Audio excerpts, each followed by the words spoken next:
Em junho de 2024, um consórcio independente de radioastronomia publicou dados brutos que deveriam ter sido manchete global. 47 eventos luminosos distribuídos ao longo de 8.200 quilômetros sobre o Pacífico Sul, captados entre março e agosto pelo Sistema de Vigilância Orbital 3I Atlas.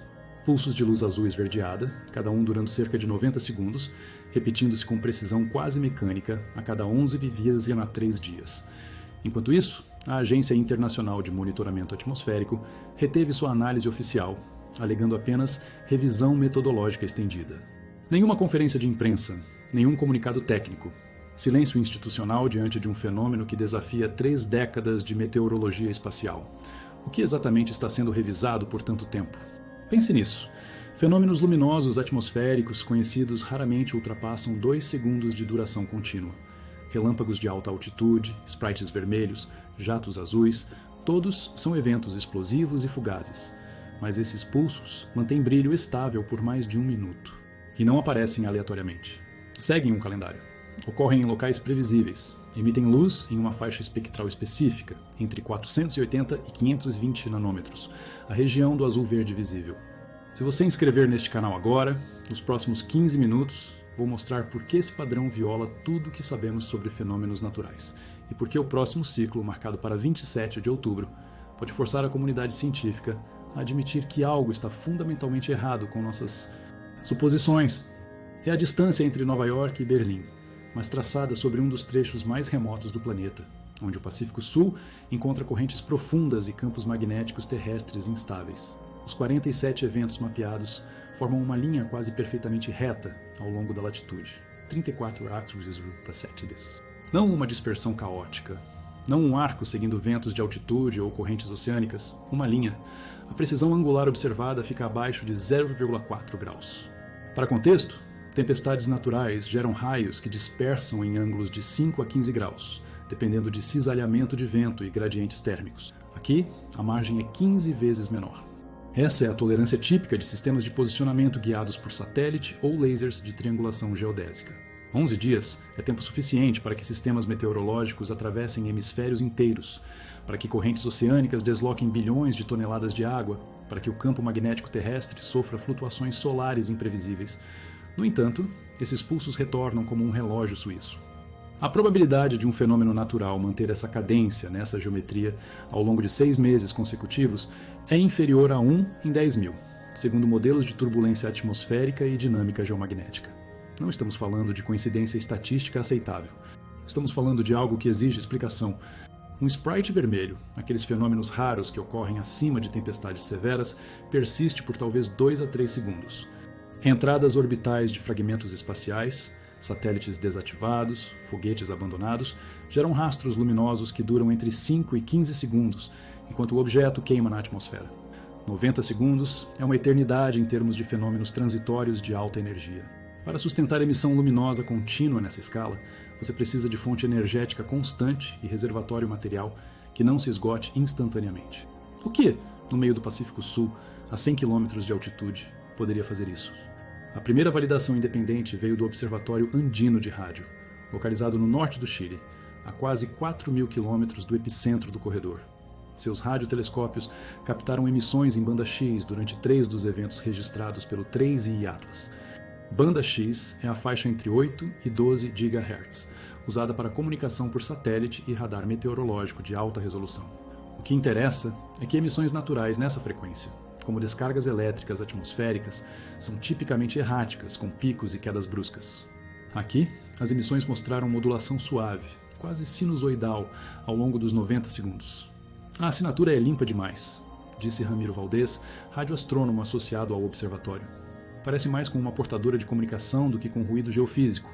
Seus espectrômetros confirmaram a faixa espectral dominante entre 480 e 520 nanômetros, mas detectaram algo adicional. Uma segunda linha fraca em torno de 630 nanômetros, associada a oxigênio atômico excitado. Esse tipo de emissão ocorre durante auroras polares, quando partículas solares colidem com átomos na ionosfera. Mas o corredor do Pacífico Sul está a latitudes medianas, longe das zonas aurorais. Além disso, o ciclo solar atual estava em fase de mínima atividade durante os meses de observação. Não houve tempestades geomagnéticas significativas no período. Então, de onde vem a energia para ionizar oxigênio atmosférico de forma tão localizada e repetitiva? O terceiro instrumento foi o satélite comercial Sentinel-I-4, operado por uma empresa de imageamento multiespectral sediada em Singapura. Seus sensores infravermelhos capturaram assinaturas térmicas durante pelo menos 2 dos eventos. A temperatura de brilho estimada ficou entre 1200 e 400 graus Celsius. Isso é mais quente que lava basáltica fresca, mas bem abaixo da temperatura de reentrada orbital, que pode exceder 3000 graus. A faixa térmica é consistente com combustão química controlada ou descarga elétrica de alta voltagem, em plasma atmosférico. Mas, novamente, a duração. A síntese cycle. Manter essa temperatura por 90 segundos exige reservatório energético considerável. Não é algo que você obtém de um raio ou de um meteoro se desintegrando. Anomalia 1. Polarização da luz. Quando luz é emitida por processos naturais caóticos, como descargas elétricas ou combustão, ela tende a ser não polarizada, ou seja, as ondas eletromagnéticas vibram em todos os planos possíveis. Mais análise polarimétrica dos pulsos detectados mostrou o grau de polarização linear em torno de 35%. Isso significa que mais de 1/3 da luz está vibrando em um único plano preferencial. Você vê isso em lasers, em feixes de luz, refletidos por superfícies metálicas, em cristais ópticos, não em fenômenos atmosféricos turbulentos. A orientação do plano de polarização, aliás, permaneceu constante ao longo de múltiplos eventos, sempre alinhada com o eixo magnético local. Como se o que quer que esteja gerando a luz fosse sensível, ou estivesse respondendo, ao campo geomagnético terrestre. Tempestades, vulcões submarinos, eventos sísmicos, todos geram padrões de energia que variam conforme a topografia do terreno, densidade atmosférica, ventos locais. Você esperaria que pulsos separados por centenas de quilômetros apresentassem variações na intensidade, na duração, no espectro. Mas os dados mostram um desvio padrão inferior a 8% em todos os parâmetros principais: duração, pico de intensidade, largura espectral. É como se cada evento fosse cópia quase perfeita do anterior. Em ciência atmosférica, esse nível de uniformidade é estatisticamente implausível sem algum mecanismo de feedback ou controle centralizado. Satélites em órbita baixa levam cerca de 90 minutos. Órbitas geoestacionárias são fixas em relação à Terra. 11 dias não corresponde a nenhum período orbital estável, nem a ciclos geofísicos terrestres. Não é o ciclo de marés, não é rotação solar, não é precessing de campos magnéticos. É um número órfão, sem contexto natural óbvio, mas é persistente. 47 eventos ao longo de 6 meses, todos encaixando nesse intervalo com margem de erro inferior a 1 hora. Isso exige sincronia. A análise preliminar detectou vapor ionizado com proporção cálcio-sódio 12% acima do padrão catalogado de reentradas orbitais. Quando satélites ou foguetes queimam na atmosfera, liberam metais característicos de suas ligas estruturais: alumínio, titânio, cobre, traços de cálcio e sódio. As proporções são conhecidas e rastreadas há décadas por programas de monitoramento de detritos espaciais. Um desvio de 12% pode parecer pequeno, mas em espectrometria de alta precisão é uma bandeira vermelha. Significa que a fonte material é diferente. Poderia ser um meteorito com composição mineral atípica. Poderia ser ejeção vulcânica de uma fenda submarina profunda trazendo minerais do manto superior. Ou poderia ser algo fabricado, com liga metálica não convencional. Se os pulsos fossem causados por vulcanismo submarino ou atividade tectônica, esperaríamos detectar ondas sísmicas. O Pacífico Sul é monitorado por dezenas de sismógrafos oceânicos, parte de redes de alerta de tsunami. Durante o período de março a agosto, nenhum evento sísmico acima de magnitude 2/0 foi registrado no corredor. Nenhuma liberação de energia mecânica substancial. Isso descarta explosões submarinas, colapsos de caldeiras, ejeções de lava. O que quer que esteja gerando os pulsos luminosos não está movendo rochas nem gerando ondas de choque detectáveis. Partículas carregadas, prótons, elétrons, tendem a seguir essas linhas como contas deslizando por um arame. Durante tempestades geomagnéticas, auroras aparecem ao longo dessas linhas em latitudes polares, mas esse fenômeno está ocorrendo em latitudes medianas e sem tempestade solar associada. Além disso, a precisão angular é anômala. Deriva geomagnética, turbulência ionosférica, variações locais do campo. Tudo isso deveria dispersar qualquer fenômeno natural. Mas não. Os eventos permanecem colados à linha, como se estivessem sendo guiados ativamente. Anomalia 7. A janela temporal. Todos os 47 eventos ocorreram entre 02:15 e 04:45, horário universal coordenado. Isso significa madrugada local para o Pacífico Sul. A ionosfera é mais estável à noite, com menos turbulência induzida por radiação solar. Se algo estivesse tentando minimizar a interferência atmosférica, operaria exatamente nessa janela. Mas fenômenos naturais não escolhem horários. Raios ocorrem quando condições de carga elétrica são satisfeitas, dia ou noite. Vulcões entram em erupção quando pressão magmática excede resistência crustal, independente do relógio. Essa preferência horária adiciona camada de estranheza ao padrão. Primeira hipótese: outgassing vulcânico submarino. A ideia é que fendas profundas estejam liberando gases superaquecidos, dióxido de enxofre, vapor d'água, metano, que ao atingir a superfície entram em combustão ao contato com oxigênio atmosférico. O problema: outgassing é processo contínuo ou esporádico, não cíclico com precisão de minutos. Além disso, plumas vulcânicas geram nuvens de cinzas, alteram química oceânica local, liberam quantidades massivas de CO2 detectáveis por satélites. Nada disso foi observado. A superfície do oceano permaneceu termicamente estável.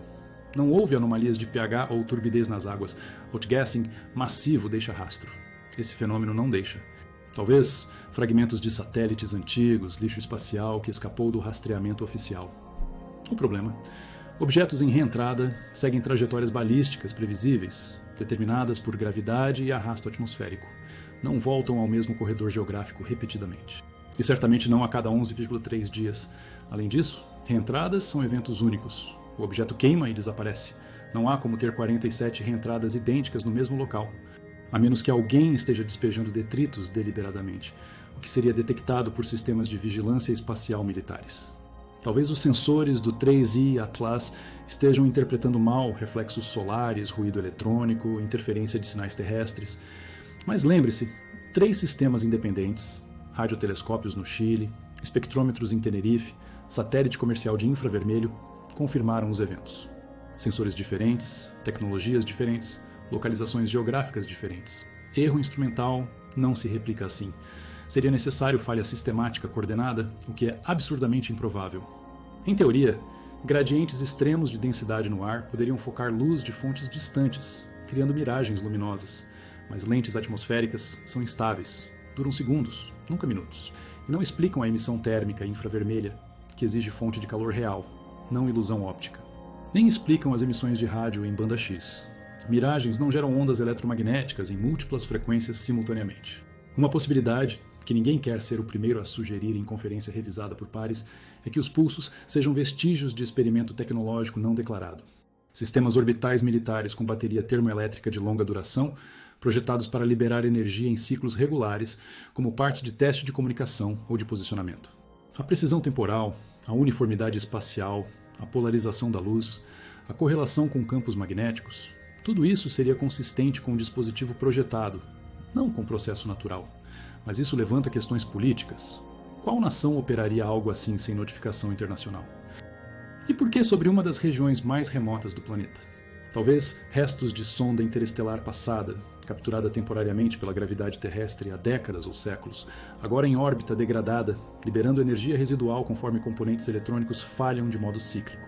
Isso explicaria a regularidade, a composição material atípica, a ausência de atividade sísmica, mas exigiria que acreditássemos que algo assim passou despercebido por todos os sistemas de rastreamento espacial do século XX e XXI, o que é difícil de engolir.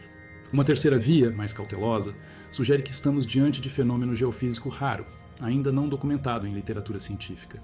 Algo relacionado à interação entre correntes oceânicas profundas, campos magnéticos terrestres e ionização atmosférica, gerando pulsos de plasma de forma semi-regular. Mas isso exigiria mecanismo de feedback extremamente preciso, quase como um oscilador natural. A natureza tem osciladores, pêndulos de marés, ressonâncias orbitais, ciclos climáticos, mas raramente com essa estabilidade em escalas de dias.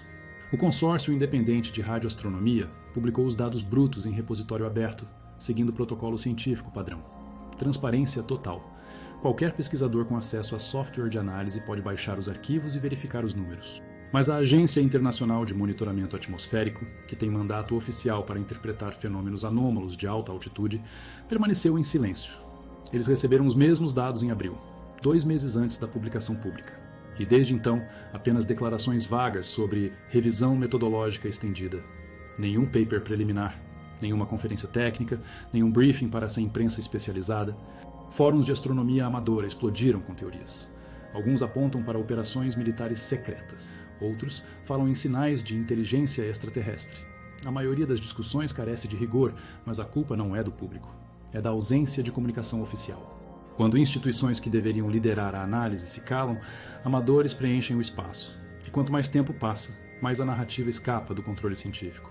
Será o 48º evento se o padrão se mantiver. 3 satélites comerciais de imageamento multiespectral foram reposicionados para apontar para o corredor durante a janela de 8 horas prevista. Telescópios terrestres no Chile, na Austrália e em Madagascar estarão coordenados para a triangulação simultânea. Se os pulsos ocorrerem novamente, teremos dados de resolução sem precedentes. Espectroscopia de alta definição. Imageamento térmico contínuo. Medição precisa de polarização e modulação temporal. Se o fenômeno não acontecer, temos 2 possibilidades.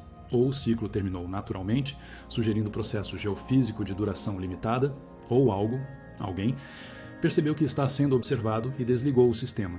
Ambas as conclusões são perturbadoras, cada uma à sua maneira. A preparação para a janela de observação de outubro envolve coordenação sem precedentes. Astrônomos amadores foram convocados para monitorar o corredor com equipamentos pessoais. Dados serão agregados em tempo real via plataforma aberta, permitindo que qualquer pessoa com telescópio modesto contribua. É ciência cidadã em escala global, impulsionada pela urgência do momento, porque se perdermos essa janela, o próximo ciclo só ocorreria em novembro. E ninguém sabe se haverá um próximo ciclo. Telescópios terrestres estão cancelando observações programadas de exoplanetas e galáxias distantes para focar no Pacífico Sul. Radiotelescópios estão sendo reconfigurados para varrer bandas de frequência específicas. Tudo isso tem custo financeiro e político.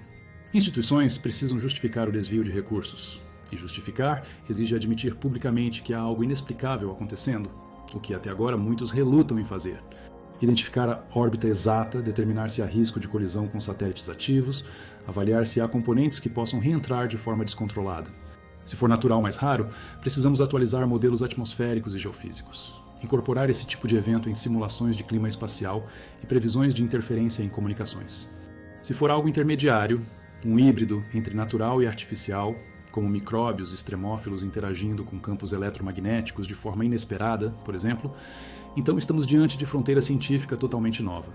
O que deveria assustar você não é a possibilidade de que seja algo projetado, é a possibilidade de que seja natural e ainda assim não tenhamos a menor ideia de como funciona. Porque isso significaria que, após décadas de satélites, balões meteorológicos, redes de monitoramento global, ainda há processos fundamentais da Terra que nos escapam completamente. Processos capazes de gerar energia de forma regular, em locais específicos, com precisão que rivaliza instrumentos humanos. E se isso é possível aqui, o que mais está acontecendo em regiões menos monitoradas? No fundo dos oceanos? Em desertos remotos? Nas camadas superiores da atmosfera que raramente olhamos? E se você quiser acompanhar os resultados da observação de 27 de outubro, em primeira mão, inscreva-se no canal e ative as notificações. Vou publicar análise detalhada assim que os dados estiverem disponíveis. Dados abertos permitem que milhares de mentes brilhantes ao redor do mundo contribuam, encontrem padrões, proponham testes. O consórcio de radioastronomia fez sua parte ao publicar tudo. Agora a pressão está sobre as agências oficiais para que façam o mesmo. Revisão metodológica é importante, sim, mas 6 meses é tempo mais que suficiente para análise preliminar. O silêncio prolongado não protege credibilidade científica, corrói. Ou podem aparecer e revelar-se como algo perfeitamente mundano que simplesmente não tínhamos catalogado antes. Talvez uma nova forma de relâmpago de alta altitude, com dinâmica diferente. Talvez interação entre partículas cósmicas e aerossóis oceânicos sob condições raras. Ciência está repleta de mistérios que, uma vez resolvidos, tornam-se capítulos em livros-texto. Daqui a 20 anos, estudantes de meteorologia espacial podem estar aprendendo sobre pulsos de Pacífico como fenômeno conhecido e compreendido. A de que os dados de outubro confirmem algo que força revisão profunda. Que os números não se encaixem em nenhum modelo existente. Que precisemos admitir que algo observou a Terra, interagiu com nossos instrumentos e depois se foi. Ou que está aqui ainda, operando em camada que raramente percebemos, deixando apenas assinaturas luminosas como pegadas na areia cósmica. Esses 90 segundos de luz azul esverdeada sobre o Pacífico Sul podem ser apenas isso. Uma pausa, um sussurro no vazio. Uma pergunta feita em linguagem que ainda estamos aprendendo a decifrar. Ou talvez seja nada. Apenas mais um lembrete de que, por mais que tenhamos aprendido, o planeta sob nossos pés e o céu acima de nossas cabeças ainda guardam segredos profundos, esperando o momento certo para emergirem à luz. Ou confirmaremos que sabemos ainda menos do que imaginávamos,